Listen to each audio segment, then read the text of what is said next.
stock market. So this is our last class on entrepreneurship. We're going to review some things. We're going to talk about risk, and then we're going to kind of summarize stuff. So first of all, I put on the beginning of all of the presentations the same couple of slides about just myself, who I am, my background, and work experience, just so it's for somebody who might get it for the first time. But in summary, and before we move on to risk, is I want you to understand the importance of being successful in business or investment. And it's all based on that word gratification. You have to practice delayed gratification, which means you don't have to be cheap. You can be frugal and try and save money every month or every 6 months, however you handle your budget. The goal is to, at the end of the month, have some positive income. Right. So how do you do that is by controlling your expenses. Now, I do it by using coupons. I always ask for discounts. I'm notorious now that I'm 65. I always want the senior discount. I was with somebody a couple of years ago who was in the military. And they use, I guess they use that military discount. I didn't realize that. Man, I should join the military. It took about 2 years and they quit, but get my discount. So I'm always trying to be frugal, not necessarily cheap. The other thing is we look at our financial statement. We look at that income statement. You create a budget. And in the budget, you got to try and control those expenses, because no matter how much money you make, if you don't control your expenses, you'll go broke. Just think of all the sports players, actors and actresses, all these people are lottery winners that win large sums of money, and then they end up broke again. So it's not about the money side of it, it's about the expense side of it. And how do you control expenses so that you can save some money? And then invest that money. And part of investing might mean opening up your own business. So we get that net income. It's got to be, if it's not positive, you got to figure out how to. I think one of the easiest things is get rid of cable and go with Wi-Fi and streaming. Huh? There you go. I tell people all the time, that's all I do now. So I just do the Wi-Fi and then I stream, because everything is on streaming services anyway. And it's funny how things have changed. My grandkids, they don't like watching regular TV. Too many commercials. They like streaming, watch it when they want to watch it. So I do the same thing. So I like it. And now, I went to T-Mobile and changed my account to a senior account, so I could get, inexpensive lines. Just those little things add up. And it's very important to keep your expenses down, then take that extra money and invest it in something that generates income. We'll talk about what that is in a minute, what the options are, but we want to take that money, put it in a bank account, a savings account somewhere. And then when we get enough money, we buy assets that then generate money. That money that it generates can help offset your salary. For example, if you're getting older, you're getting ready to retire, maybe you look at living off of Social Security. So if you can begin to get other streams of income, it just helps in terms of your daily life and to continue to save money. I used to have my students ask all the time, well, Professor Sistrunk, if I got to be cheap all the time, when do I ever get to enjoy that money? And you know what I tell them? I say, well, here's a novel idea. Maybe you can leave some money to your children. Maybe your children don't have to start from zero like you did. Right? Maybe when your child goes to college, instead of having to get student loans, you can just stroke a check and pay for college. When they get out of college, instead of buying them a car, buy them a duplex where they can live in one unit and rent the other unit out and learn how to manage property. And maybe you have enough money that you can give them the duplex without a mortgage on it. And if you teach them what to do, if you get a piece of property like a duplex without a mortgage on it, you straight. You should be able to rock and roll from there. I know that's what I did when I started my first job at Morehouse. And I bought the duplex. We're going to talk about this in the real estate class. That's when I bought my first property with no money down. The other tenant paid most of the expenses. I still have the car that my father had given me in college. So I hardly had any expenses. Now, it didn't take long for me to fill them expenses back up. But at least at the time, if I had stayed doing that, I was on my way. And I remember an older man told me once, he said, man, you buy a property every year for 10 years. And by the time I was 24, he said, by the time you're 44, you'll be a millionaire. Now I kind of poo-pooed him. I said, I don't know what you're talking about.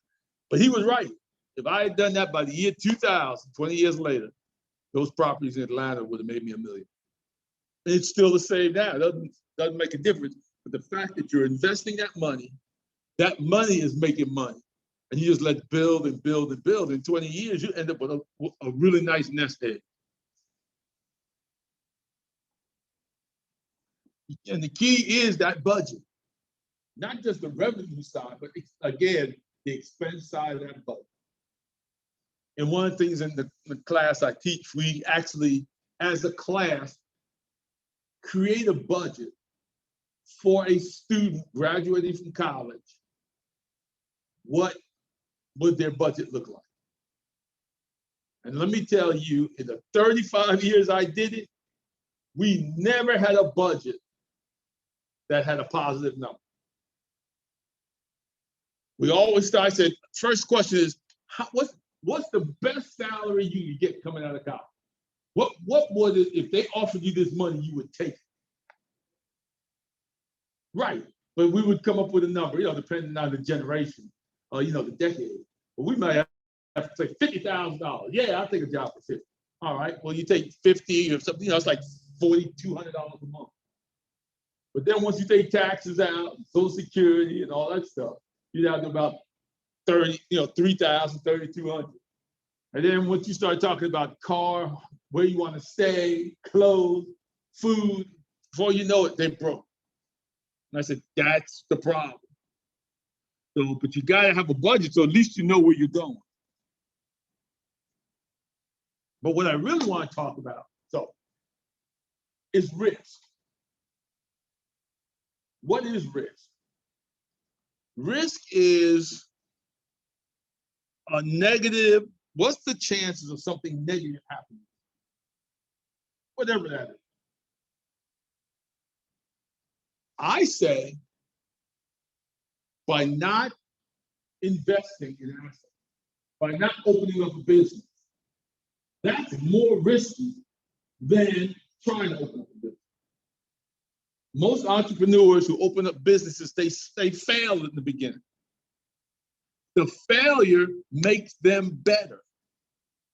It's not, we hear about the people who are young and the first business they hit, it blows up. But most people are not successful that first time. If you go all the way back to like Henry Ford, he had gone bankrupt 3 or 4 times before he finally got the car thing going. Most of them, that's the way it is. So as an entrepreneur, you want to take risks. You may fail. It may be an embarrassment, but you'll learn and you'll get better and better. As opposed to not doing anything, and you really think that you can nowadays work for a company for 30 or 40 years? That's not going to happen. With this digital economy, companies aren't going to be around that long.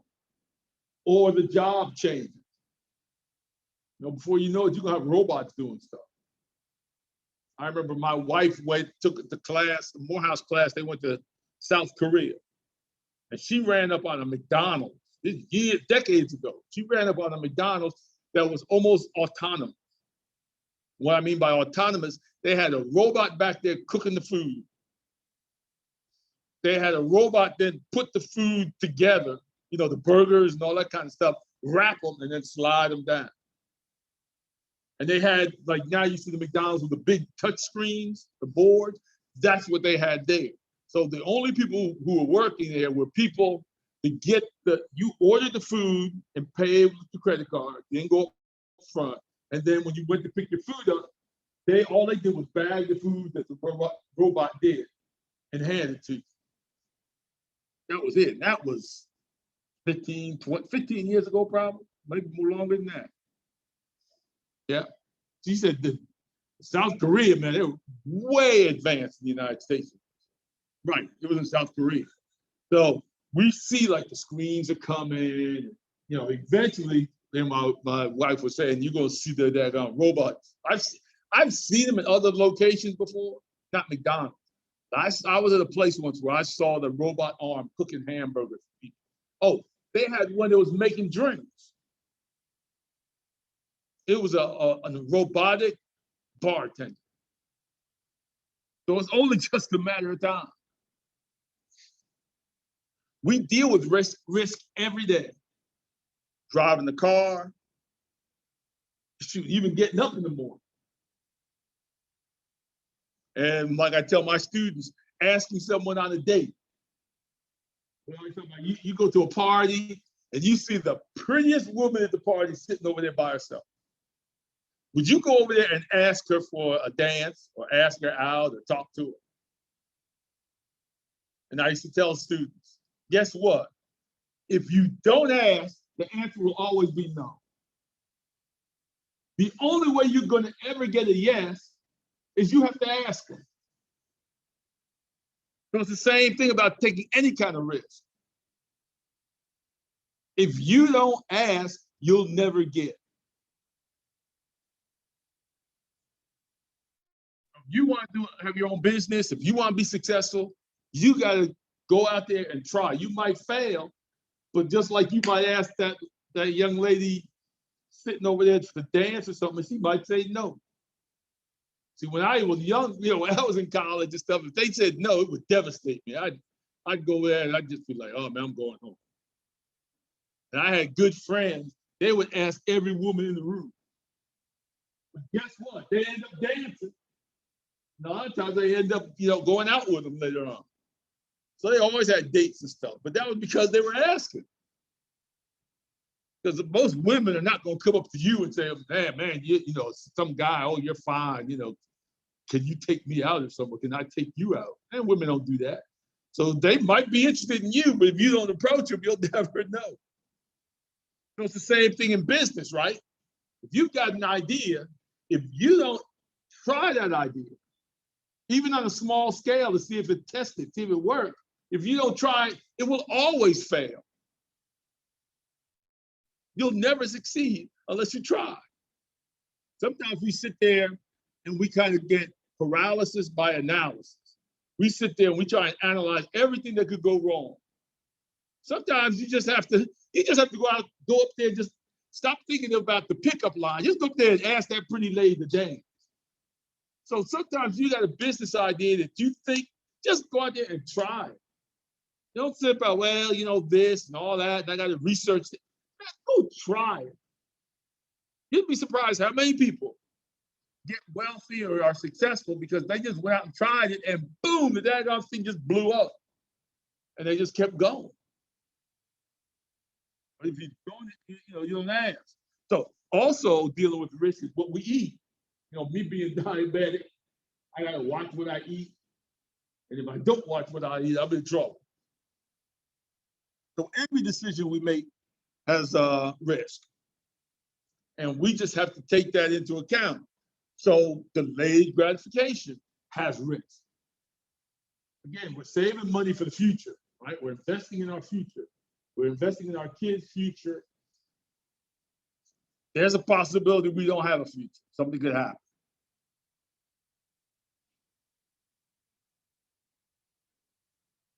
That's why we have insurance companies. Insurance companies take the opposite side of the transaction. They say to themselves, okay, tell you what, you pay us and we'll take on your risk.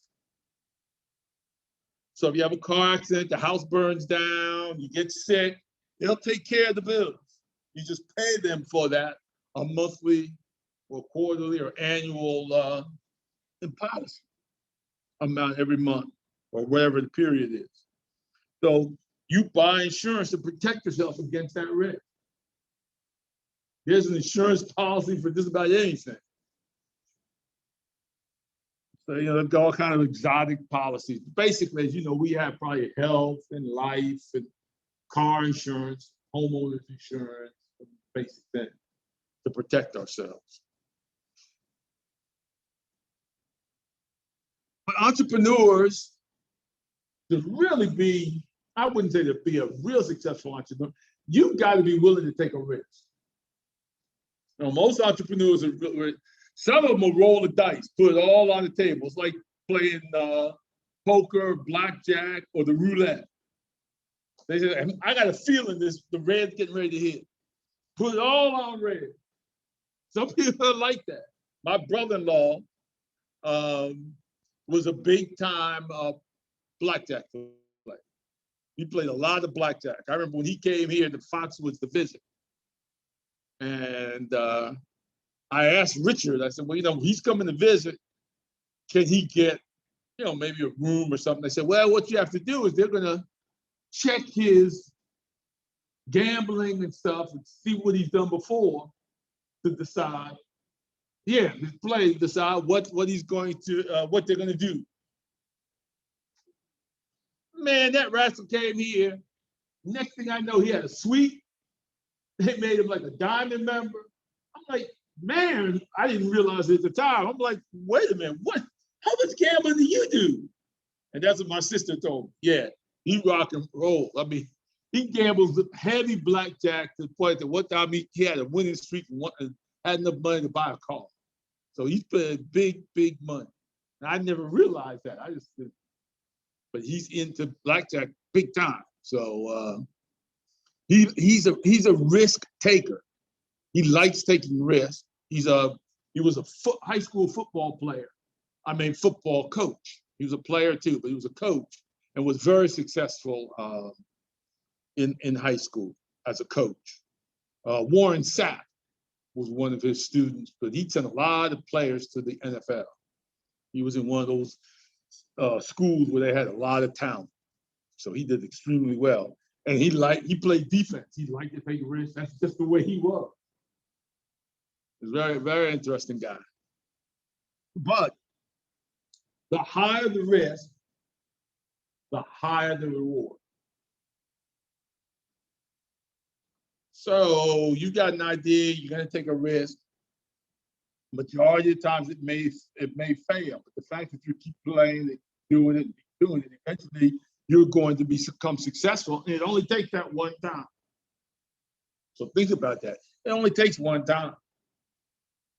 I've had, when I was younger in high school or middle school, I used to have all little kind of businesses, just trying to do stuff. Wasn't trying to get wealthy, just trying to make a little bit of money and play around and have a good time. But I always liked business and taking risks.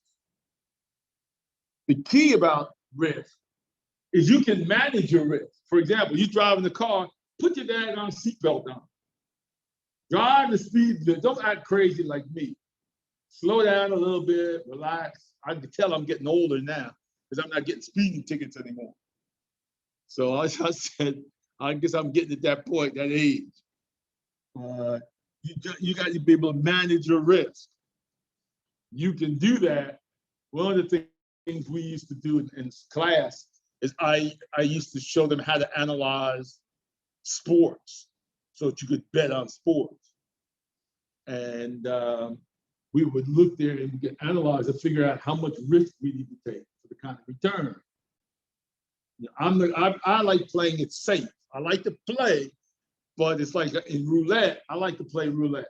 I really like what's called the big wheel, like when that spinning wheel, put the money on a number. That's what I like.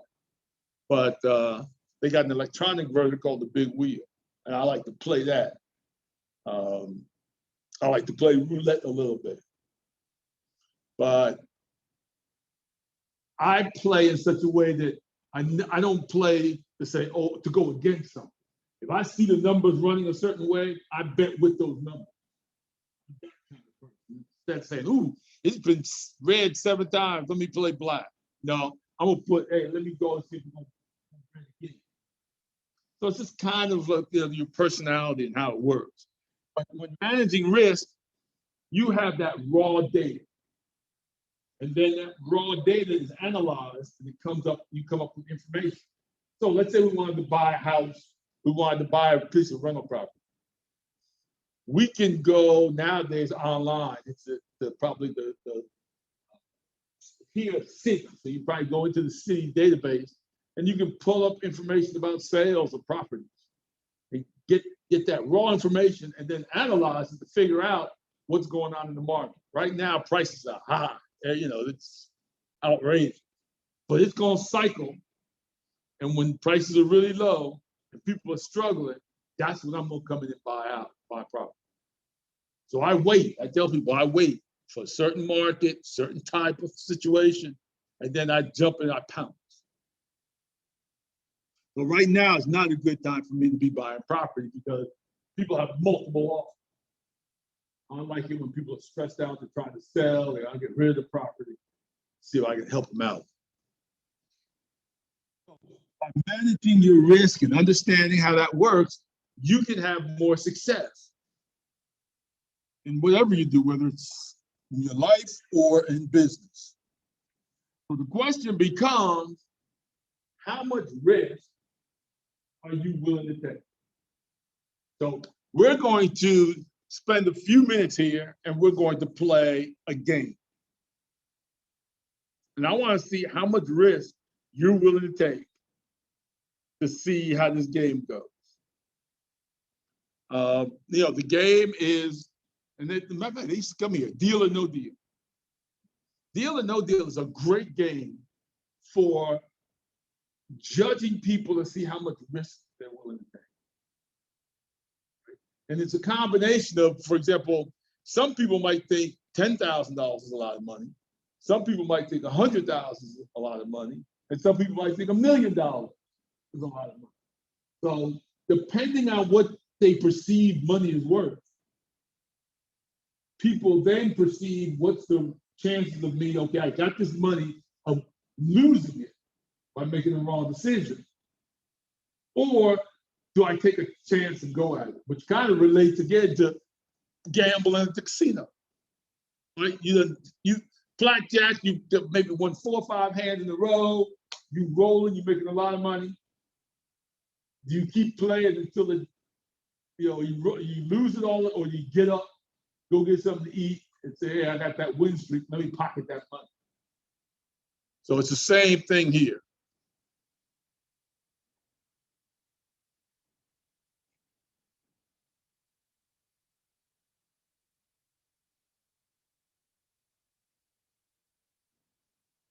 Did I make sure I got this thing up high enough?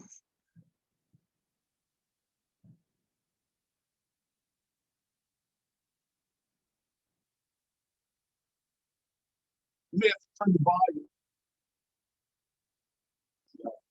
Yeah.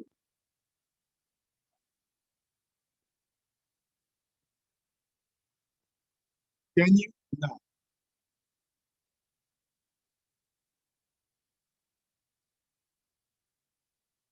Hold on. Make sure that you got the glance here. Let me stop it. Let me go to here and make sure that sound. There it is. Let's see. Can you hear anything? Okay. I got you here. Let me see if I can figure this out. Share sound. If you win a lot of money, what are you going to do, Oscar? I'm an alumnus of Morehouse College. Right. So donate some money there. Wonderful. Well, I hope you win a lot of money. Thank you. Ready to play, Oscar? The money has been redistributed randomly. We don't know what's in what case, right? Right. The top prize we do know is $1 million. All the way down to 1 penny, 26 different cases. One of the cases has the million. Pick the case with $1 million in it. All right, I'm going to pick case number 24. Case 24. Okay, that's fancy.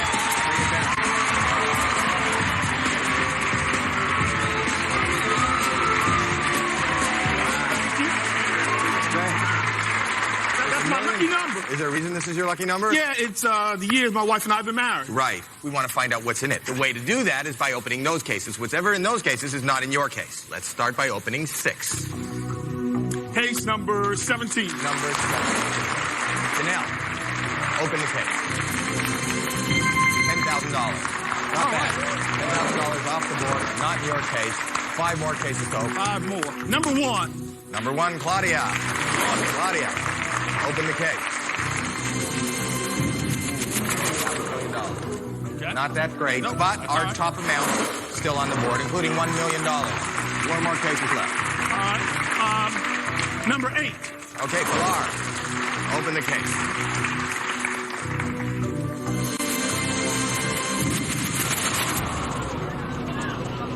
Sorry about that. $1 million is out of the game, but there are huge amounts still left in the game, including $750,000, right? Yeah. That's what this game is all about. You brought a team. Who are you? I'm Carlota's sister, Oscar's wife. Oh, wow. Yeah. You brought your wife, and you are? Jay Daniels. He's my former professor, good friend and mentor. Oh, wow. The students are following you after they leave school. They must be doing something right. And you are? I'm Cassandra. I'm my dad's second daughter. Well, you're adorable. So what do you Thank think? you. $24,000 or 4 cases open. There's still 4 huge amounts left in play. I want you to talk amongst yourselves, but first I'll ask you the question. You'll talk and then you'll answer. Oscar Sistra. Yes. Deal or no deal? No, Absolutely not.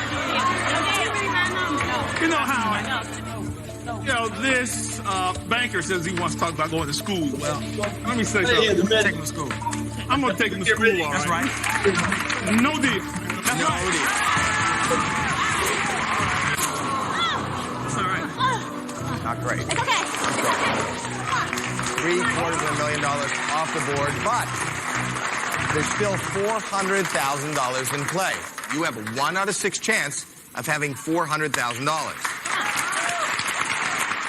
All right. Let's see what the banker has to say. Okay. Hello.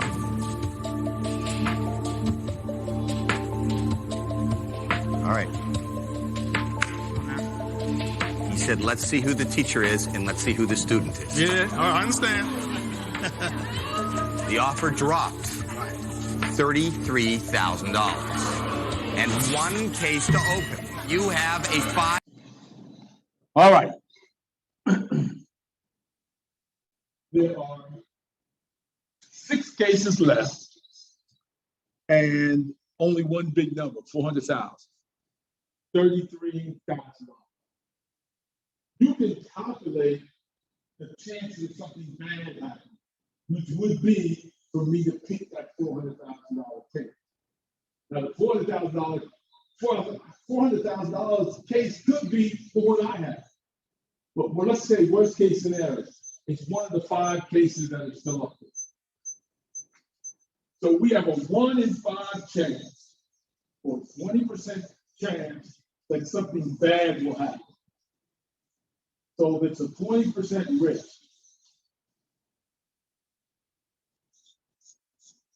Four out of 5, or 80%, something good is going to happen.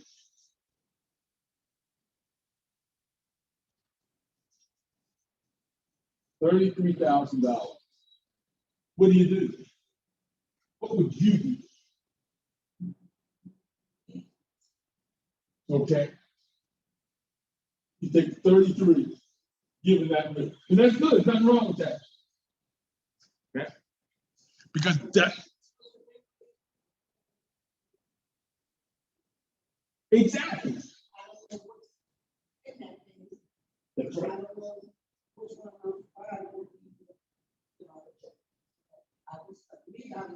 Okay. Well, we're gonna find out. But you're exactly right. Now, for me, I calculated this in my head. I said, I think with an 80% chance, I'm willing to go. In other words, I can handle a 20% risk.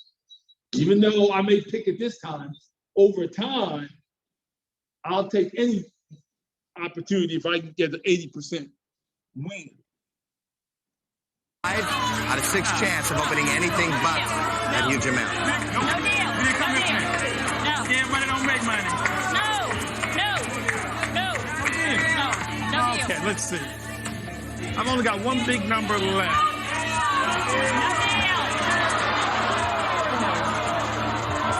What does the boss lady say? Boss lady says no deal. The boss lady says no deal. One case open. If you say no deal, you have a 5 out of 6 chance of opening anything but the $400,000. But if you open the $400,000, the next amount that you can walk home with is $1,000. Oscar Sistrunk, deal or no deal?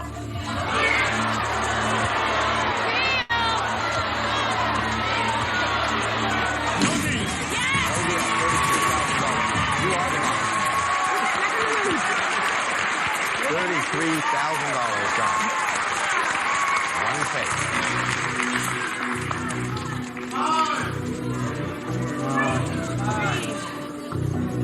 Case 4. Lindsay. A lot riding on this. Safety net is kind of gone. Yeah, you're right. One big number. Anything but that big number shows up, you're on easy street.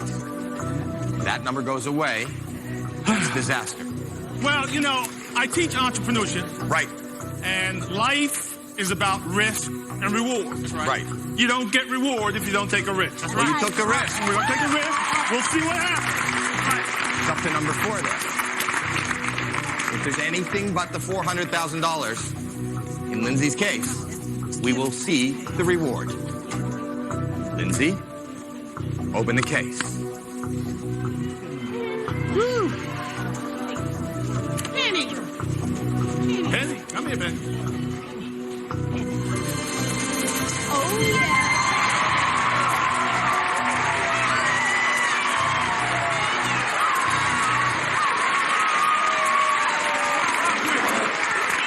Great. You're about to be rewarded. All right. Okay. Let's see if he can buy this case with this offer. Hello. Okay. All right. It went up. Obviously. Okay. $68,000. One case over. Now, if you hit the 4. All right. Decision time again. $68,000. Now I got a 1 in 4 chance. 25% risk that something bad is going to happen.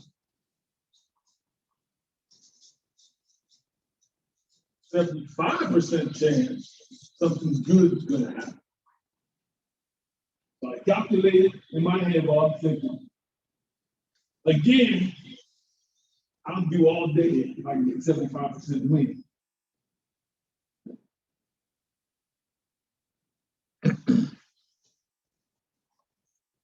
$100,000, the next offer goes down. What does the boss lady say? No deal. Oscar Sistrunk, deal or no deal? You always want to value for a dollar. Take the deal. Then again, risk, reward. That's right. This is a game. All right? I got to teach this guy. Take him to school.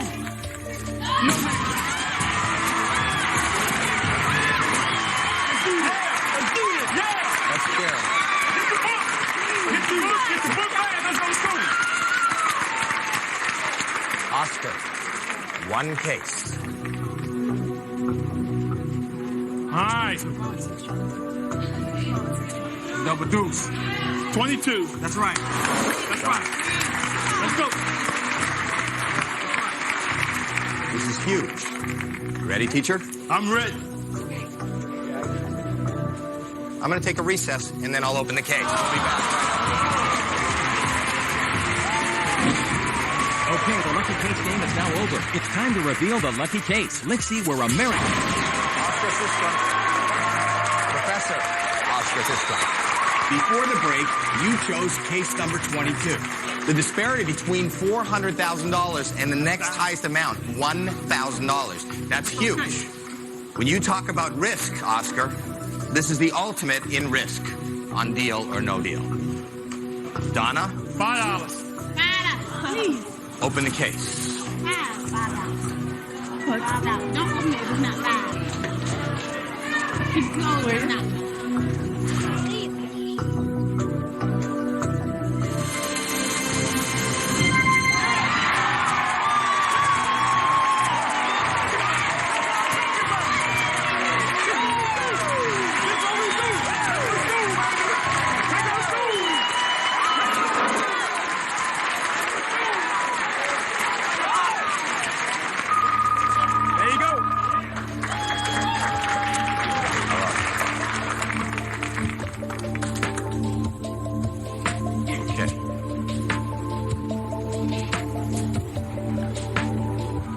Says risk does get you reward. He's learning. That's right. That's right. That's right. I'll give him a break. The offer went back up again. $90,000. What are you saying? No deal. No deal. The boss lady is saying no deal. Little boss lady? I say we take it.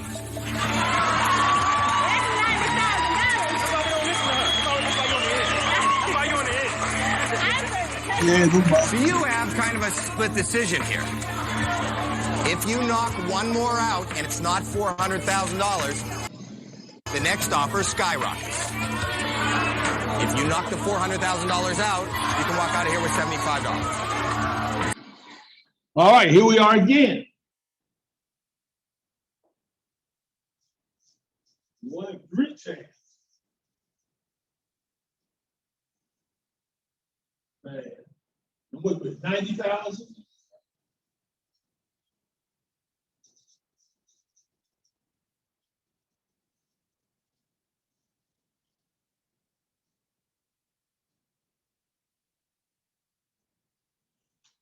I'm getting a little nervous here, but I still like the fact that two-thirds.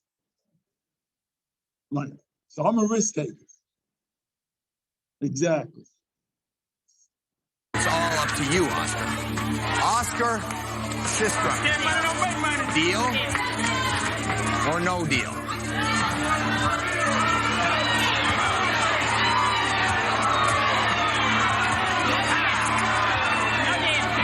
This button right here is $90,000. Let's roll. Let's roll. One more, baby. Let's roll.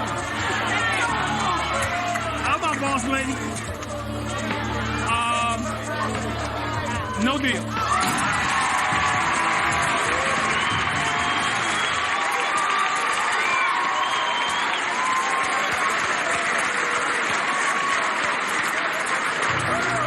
One case. All right, case number 5. Please, Ursula.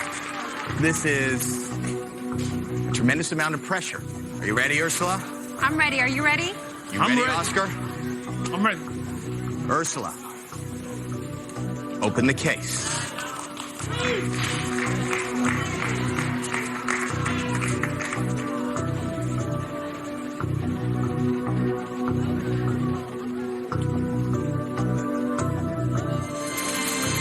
are one lucky man.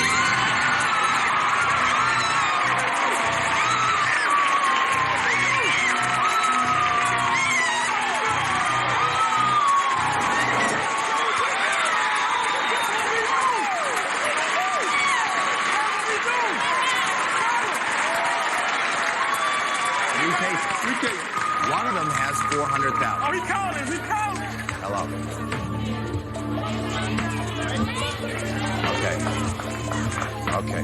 Okay. He said for guts, he's giving you an A+. Okay.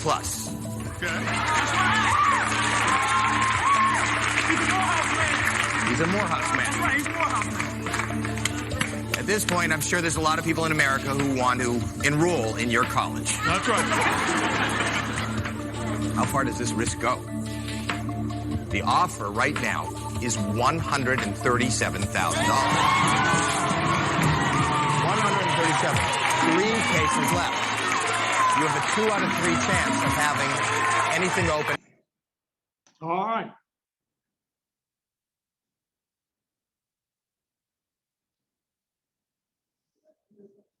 $137,000.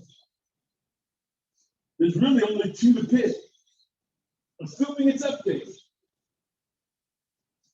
We're now 50%. 50%.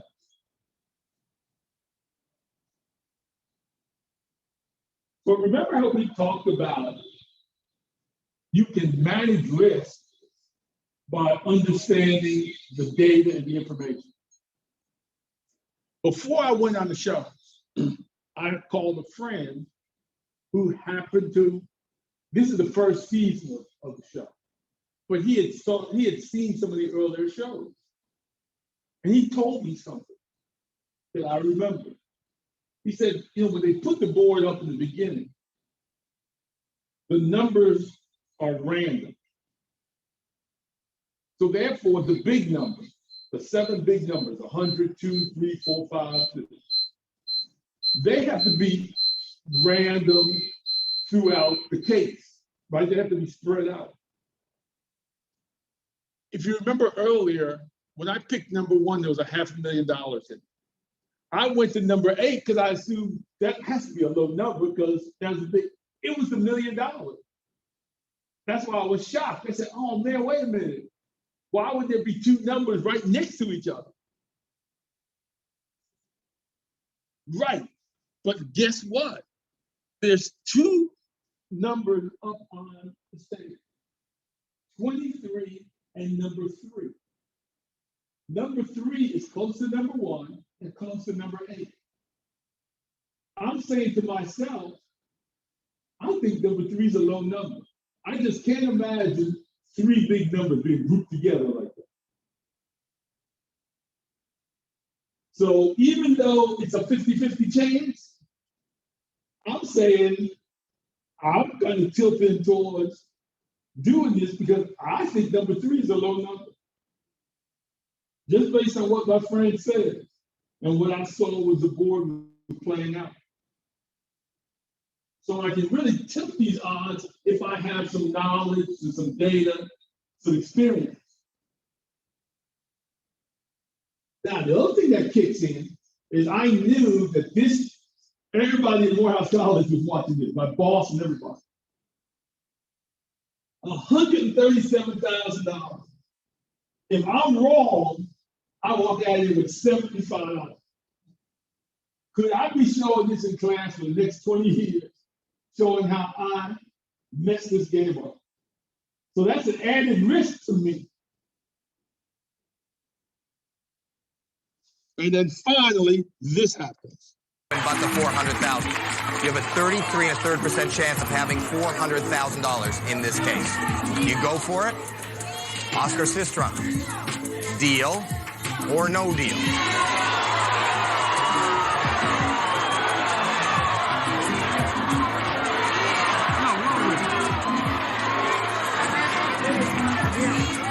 Whatever you decide, I'm happy. Yeah, we support you. I support you 100%. When my wife said that, now all the time, what was my wife saying? No deal, go for it. This time she says, you do whatever you need to do, I'll support it. You know what she's really telling me?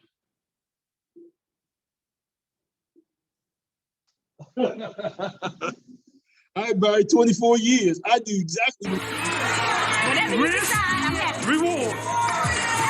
So we always have risk, but we have calculated risk. And, you know, we've been having fun here, but it is time to go home.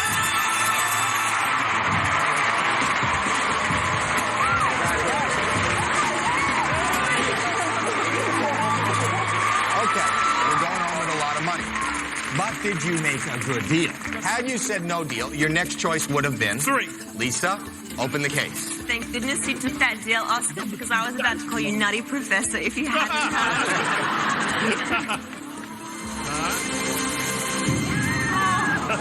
Okay. And the offer would have been... Two something. $211,000. Now, there are only 2 cases left. One has $75 and the other has $400,000. Let's find out if you made a good deal.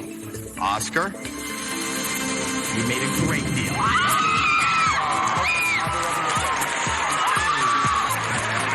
Congratulations, Oscar Sistrunk. You did the But basically, that's how, people take risk all the time. But then when you open up your business, that's how you kind of think those things through. Sometimes it's trial and error because you don't have to think. So you try the business. If it doesn't succeed, you figure out what went wrong and you try again.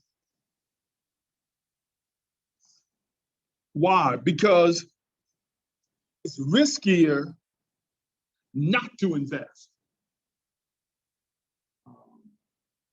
When my mother-in-law passed, she left savings bonds for my children, which was nice. The problem is those savings bonds were only earning 3 or 4% a year. I happen to know that if you had taken that money and put it in the stock market, it would have been a lot bigger. Now, I'm not saying that to say that she shouldn't have done it. The kids were appreciative. I was appreciative. It was a good thing, so that hopefully they'll do the same thing.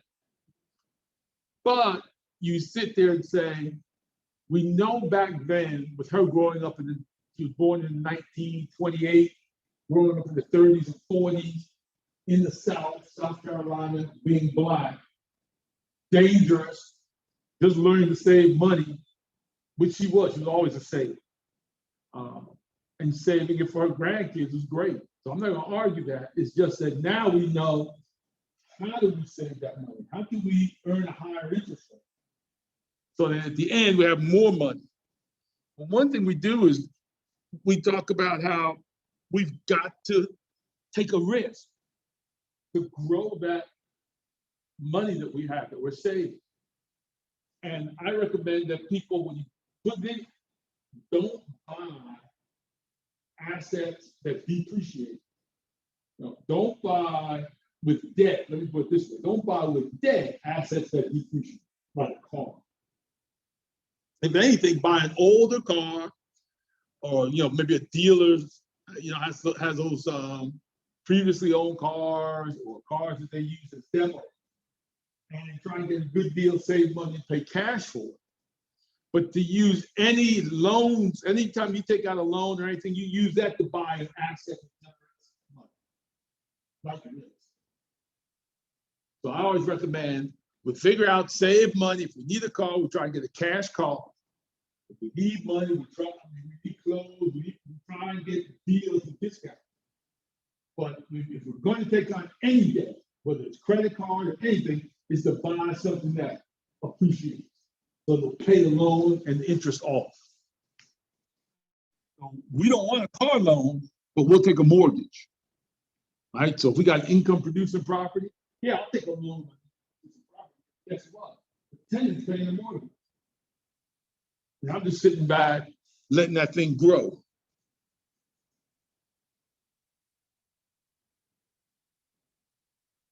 But what do we invest in? Real estate, cryptocurrency, the stock market, bonds, precious metals. You can open up your own business, whether it's a bar or clothing store, or whatever it is that you want to do. And of course, digital businesses. For me personally, I always liked real estate. I always found it interesting and easy for me to deal with. Plus, I like the fact that when I ride by, I get to see that asset. And every month, money is coming in. At the end of the year, it used to be, especially when I first started, I used to get all my tax money back because of the depreciation you can write off. It just generated so much money for me early on. It was definitely the right thing to do for me. Now, I had the chance to invest in the stock market, but I didn't like that idea of putting money in it, sit there, grow, watch it. You know, I want to make that money work. When I'm 20-something, I want to be out there wheeling and dealing. Right. Right. It just sits there, but there are things you can do with Bitcoin that you can't do with the stock market. So there's some other things. I like crypto only because it's new, it's exciting, and you know there are things you can do with it. Right. Well, that's it. You just put a little money in there to learn it, and you'll start realizing that you really make a lot more money.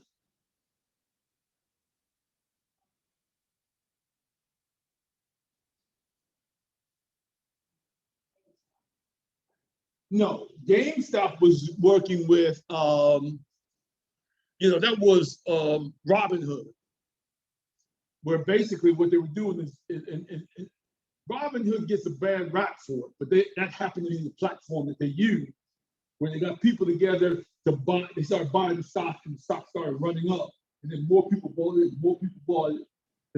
It's like a Ponzi scheme, because eventually it's going to get to the top and then collapse.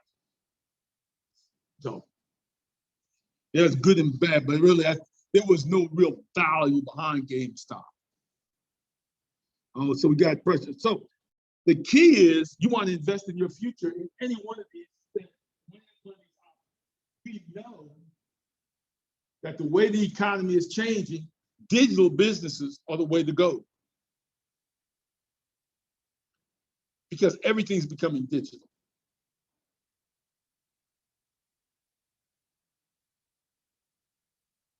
Right, gold and silver, people are still doing that. I bought gold before. The problem I have with it is keeping track of it. You know, you can put it in a savings, was a bank in their vault. You can have a safe at home, but somewhere where you can keep it high and then with your socks or something. Well, I tried it, but I didn't like it as much as I like crypto because it's on your phone. Right? It's digital, it's in the air. So I didn't have to worry about where it was. It's just finding some good place to keep it and manage it is what I did. We'll have, as soon as they get some times in there, put up some time, and I have 2 cryptocurrency classes. One is a beginner, and one for people who already have. So hopefully we can probably later on in July, this is July, later August, in September, I'll teach those. They're about 90 minutes each, but we go through the basics first, get everybody through that. Because my thing is, I tell everybody, I want every black person to buy some cryptocurrency and just hold on to it. And you'll see over time, this is probably the best investment you can make. Yes. Yep, I sure will. Yep. And all you have to do is start with $100. You don't have to do a whole lot of money.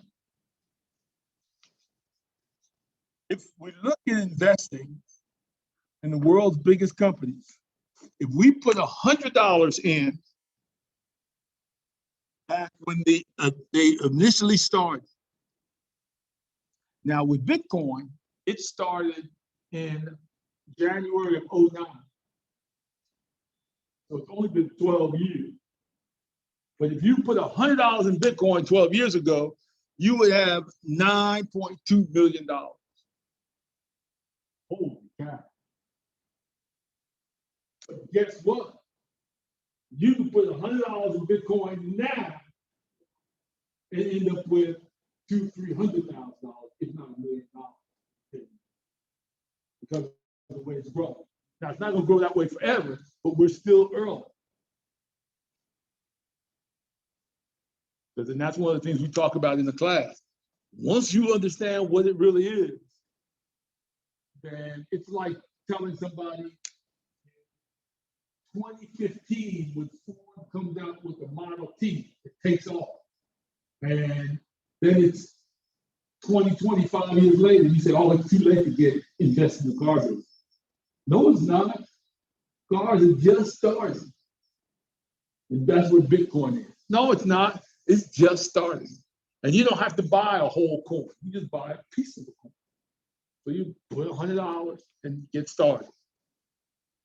And you can see other companies, Amazon, Apple, all these companies, if you put $100 in there back in the beginning, you significantly increase. So the reason I'm saying I show this is sometimes you'll have an opportunity to invest in something brand new. Think about it. There could be 10 companies that you put $100 in. 9 of those companies go bankrupt. But the one company, just 1 out of 10, hits it big like these companies. I mean, think about it. Back when Amazon was starting, or back when Google was around, I used to use Yahoo search and a search called Dogpile. What was the other one? Ask Jeeves. So if I took all of those, Google and Yahoo and all of them, and said, I'm gonna put $500 into these 5 companies. Just $100 for each one, right? Now Yahoo did okay, but the rest of them, no, they didn't do okay. Well, Google has done enough, it has been successful enough to easily cover the $400 that you lost in those other companies. The key is getting in early. I tell the story of Spike Lee. We were at Morehouse together. I knew him. He was a year behind me, but I knew him. We had a lot of same friends. Matter of fact, we had the same bar. I used to see him all the time. We were not very good friends. We were okay. There was just something about him. He had confidence about it. He could rub me the wrong way sometimes. Spike Lee, the film guy. So, he left Morehouse. He went to graduate school in California. He was in the same class my sister was in at the time. So, and my wife was in. They're all in the same class. So when they had the 5-year reunion, I went with them to the party.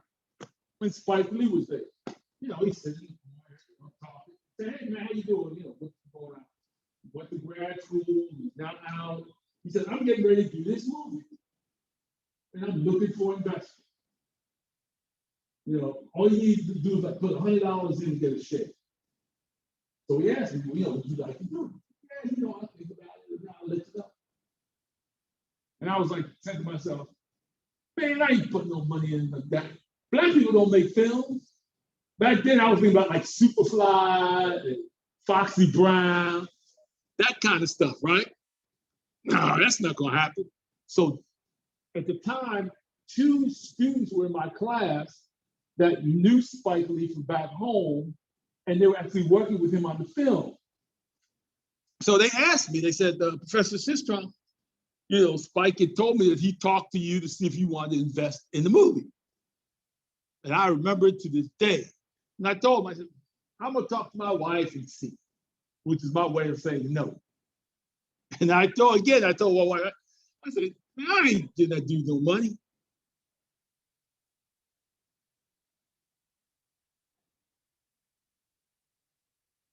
You what?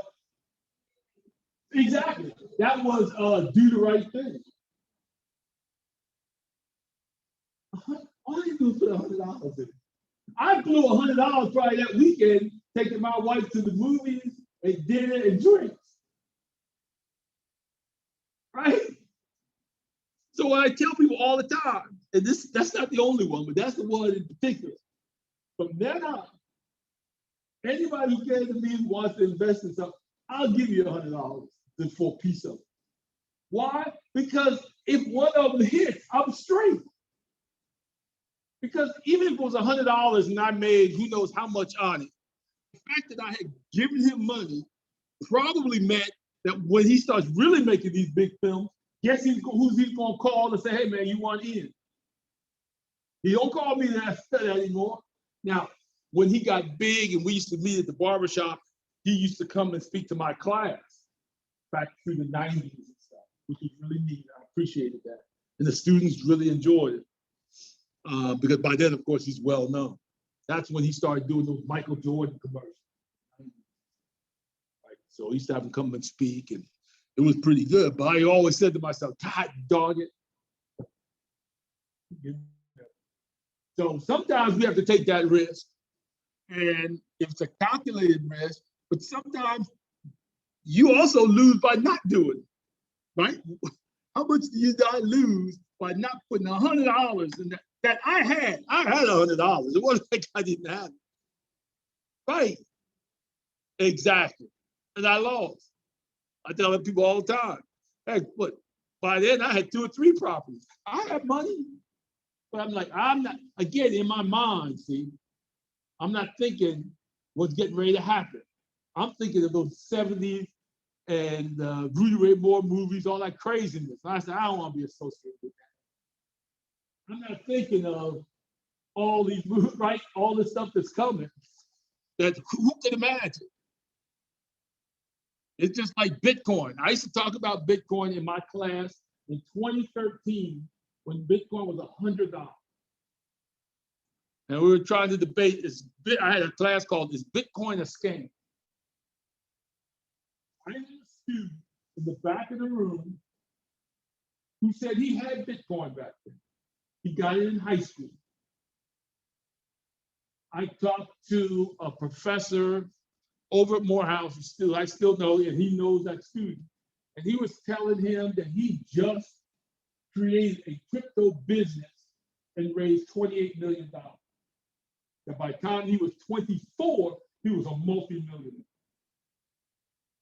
Because he had bought cryptocurrency back when it was $1. They don't know where it is. He's eventually gonna be a billionaire. So all he did was take some money, which I could have done, $100. I could have bought 100 shares out of my retirement account. And just let it sit there. And I have what, $4 million now? Just let it sit there for 8 years. That was 2013, we're in 21 now. 8 years, I just turned $10,000 into $4 million. Where else can you get that kind of return? So let's say Bitcoin was a scam and it went down to 0 on the last 10 grand. All right, I'll buy another piece of property and make it back. That's how you gotta think.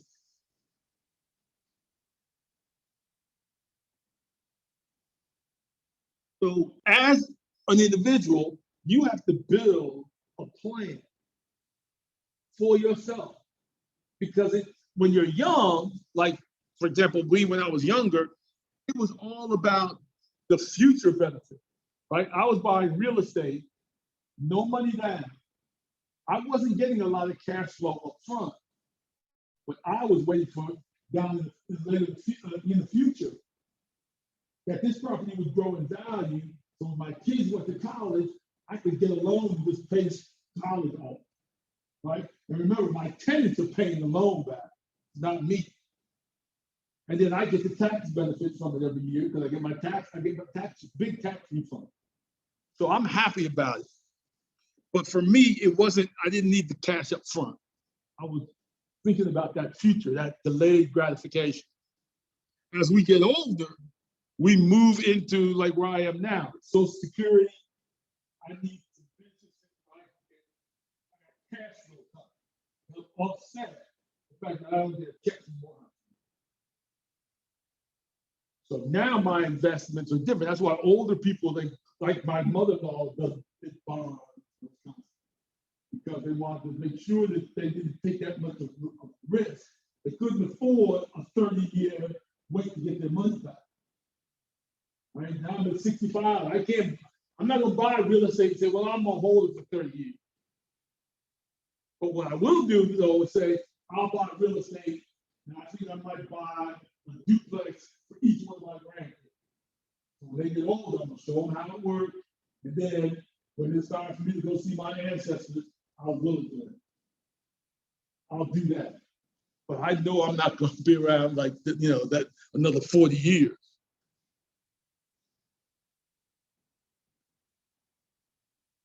Finally, the key is, if we just take like, let's say $100, nice number, $100 a month for 20 years.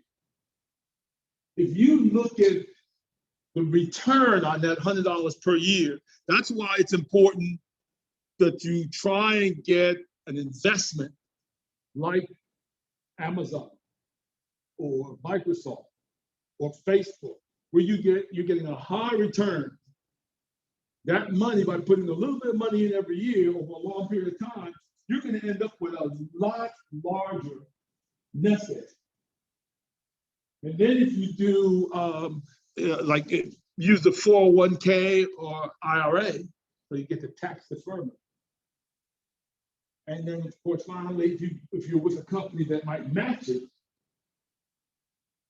by doing that, and Morehouse used to match at the end, toward the end of the year, they used to match to a certain amount. So I remember my boss used to tell me, you need to match but I'm like 30 years old, I'm not thinking about 60. But that's what you're supposed to think about, right? I'm making plenty of money. I could easily put $100 a month in. Go do the Morehouse, the IRA, let them match it, and do that for 20 years. And even at 5%, you get about $82,000, but it's probably more like a 10% number. So you're probably $150,000. Which is a nice little nest egg to have. I'm going to take that money now, pull it out, and flip it into cryptocurrency, and really blow it up into something big. But you can see if you can get something at 25%. The thing about cryptocurrency is, for the last 9 years, it's been averaging 100%. So that's why the numbers are growing so big, and so many young people are getting wealthy. It's life-changing wealth.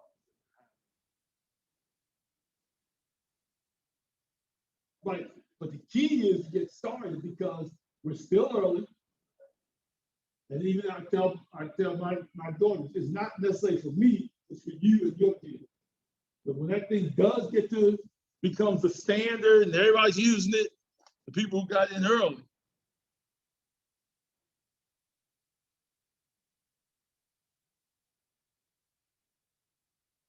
Right, exactly. I'm the same way. It's more for the grandkids. Because I help the kids a little bit, but the grandkids in particular, just in case, I want to get started a little better off. In closing, I want to say thank you for attending these classes on entrepreneurship. Hopefully you'll call me. Let's talk about some business ideas that you have. And if you want to go ahead and get started on something, we can go ahead and just begin to talk about it. But there's a lot of opportunities out here, especially in the digital arena. It doesn't take a whole lot of money to get started, but because of the network effect, you can make a lot of money quicker. So it's just a matter of kind of talking about it and decide, or even if some of your children are interested in something, talking to them about it and seeing what they want to do. There's a lot of opportunity out there. All right, so thank you very much, and I appreciate it.